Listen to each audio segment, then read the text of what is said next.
هالكلام راح يفيدك. فكري فيه شوي.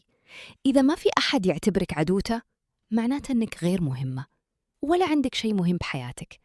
وإذا ما في أحد قاعد يحش فيك ويتكلم فيك ورا ظهرك، معناته أن ما عندك أي تأثير على الآخرين. وإذا ما حد استغلك أو حاول يستغلك، معناته أن ما عندك شيء يسوى أو له قيمة. وإذا ما حاول أحد يطعنك بظهرك، معناته أنك للحين بالصف الأخير. معليش، يمكن هالكلام غريب أو قاسي على البعض، بس هذه الحقيقة. ليش؟ لأن الناس ما تضيع طاقتها على أحد ما يهمها، ولا تتكلم عن أحد ما يشغل تفكيرها.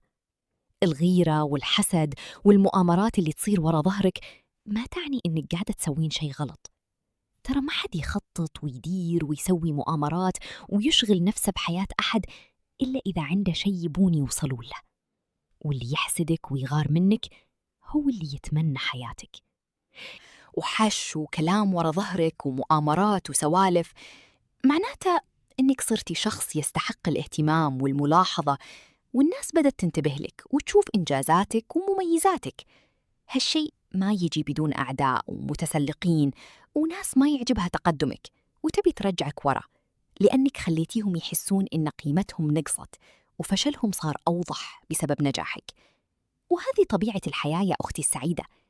رحبي بالعداوات واستخدمي أعدائك لمصلحتك، تراهم مهمين عشان تتطورين أكثر وتتعلمين تضبطين نفسك وتتحكمين بردود أفعالك. فكري بالكلام وريحي راسك وركزي على نفسك وحياتك واستمتعي فيها وانشغلي بأحداثها، وخلي اللي ما عندهم حياة ويدورون أحداث ينشغلون فيكي. أحبكم وأتمنى إنكم استفدتوا.